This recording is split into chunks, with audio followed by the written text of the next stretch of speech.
الحمد لله رب العالمين والصلاة والسلام على سيدنا محمد وعلى آله وصحبه أجمعين. مدحوينك كحجينك قدوميها حسبك طريالك هي عدالة حبناها قولها وسيرة أقاسمها قودة أمنك وسارة داخلك صحافة. السلام عليكم ورحمة الله وبركاته. سيدا إنه الله وضع صعونه اللي كان يمينك كترنه waxaa gabagaba ah xilligii la bilaabi lahaa xalintii iyo dhaxgalkii iyo garnaqii wada hadalkii beelaha walaalaha ah muddada inta doorka ah shaqaaqadu ka dhex socotay degmada Ceel Afweyn iyo agagaarkeeda. Arrintaa hawlgalkeedii uu dhammaystiran yahay iminka dhammaan ergadii culimadii salaadiintii uqaashii waxgaradkii reer Somaliland ee hawshan geli lahaa oo tiro 60 ilaa 70 ku dhow waxay ku sugan yihiin hadda magaalada Ceel Afweyn. waxaa kaloo magaalada Ceel Afweyn ku sugan wafdi uu hogaaminayo madaxweyne ku-xigeenka jamhuuriyadda Somaliland iyo xubno golaha wasiirada Somaliland ka tirsan wasiirka diinta iyo awqaafta wasiirka xanaanada xoolaha iyo kalluumaysiga wasiirka dhalinyarada iyo cayaaraha wasiirka dakhiliga agaasimaha guud ee wasaaradda dakhiliga ayaa ku sugan Ceel Afweyn muddo ilaa 2 maalmood ku sugan oo ku dhex jira qaabkii iyo hawshan abaabulkeedii loo dhammaystiri lahaa. waxaa kaloo isaguna maanta noo yimi oo aad iyo aad ugu mahadsan gudoomiyihii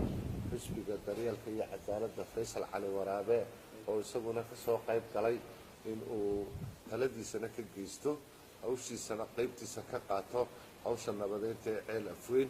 shirkan jaraa'id ee maanta lagu qabanayno ahmiyadiisu waxa weeye hanaanka geedi socodka muddada lagu jiro khilaafkan maxaan ku dhahday xalintiisa kaas oo ah ahmiyadiisa ugu weyni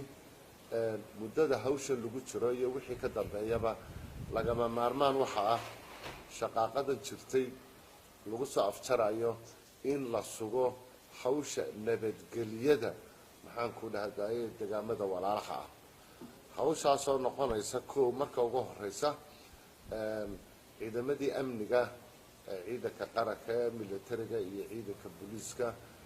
aagan gobolka Sanaag joogay shaqaaqadana loo soo xil saaray iyo xukuumadda Somaliland ba si ay loo ilaaliyo arrinta nabadgelyada. waxa loo qoondeeyay ama loo qorsheeyay ama la go'aamiyay in beelaha walaalaha ah meelaha ay ciidamadoodu iska gaadhayaan laga kala fogeeyo oo ciidan walba meel baa loo qorsheeyay haddii ay tahay aaga Dareere Weyne iyo haddii ay tahay aaga Fadhigaab ee la helay Laasdoomaare ee aagagbaa loo kala qorsheeyay. waxaanu maanta ku wargelinaynaa dhammaan beelaha walaalaha ah in ciidamadoodu ay ku sugnaadaan meelihii loo qorsheeyay. taasoo dawadeedu ay tahay macnaheeduna uu yahay in aanay maxaan ku dhahday shaqaaqa dambe aanay ina dhex marin oo nabadgelyada burburiso colaad dambe iyo dhaawac dambena abuurto oo aynaan uga baahnayn oo in ku filanayno hore u haysanin. waa laba in ciidamada iyo dhaqdhaqaaqa aaga nooc kasta oo uu yahayba inay mas'uul ka tahay jamhuuriyadda Somaliland xukuumadda cidda fulinaysa ee hawsha mas'uuliyadeedu ay saaran tahayna ay tahay maxaan ku dhahday ciidamada Somaliland ee militariga iyo booliiska. taana aanu doonayna dadka inaanu ku wargelino in aanay ciidamada iskaga hor imanin ciidan kale oo hubaysan oo meel loo qorsheeyay meel aan ahayn joogin. kaasina wuxuu ina tusayaa ama waxa aynu qaadanaynaa inuu yahay colaad hurin, inuu yahay dagaal abuur, inuu yahay jibin xabad joojineed. marka waxaynu doonaynaa waxa ilmaha umusha u danaba ilmahana u danabaa la yidhi maatadeenna iyo caruurteenna iyo deegaankeenna iyo harumarkeenna iyo ummadda walaalaha ah in ku filan shaqaaqo dhaawac iyo dhimasho keenta way soo martay. waxaynu maanta doonaynaa cid waliba in aynu tamarteena iyo caqligeena iyo taladeena iyo fikirkeena isugu geyno in arrinta aynu nabadda aynu xoogga saaro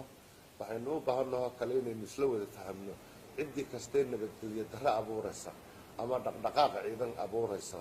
inaynu gacanta ka qabanno oo aynu ka joojinno inaanay maxaanku dhahdaye hawshaasi aanay dib inoogu fakanin waayeelka salaadiinta culimada cuqaasha codkarka labada beelood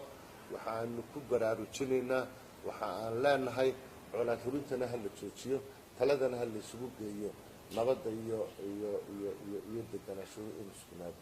waxaan kusoo dhaweynayaa gudoomiye faysal cali waraabe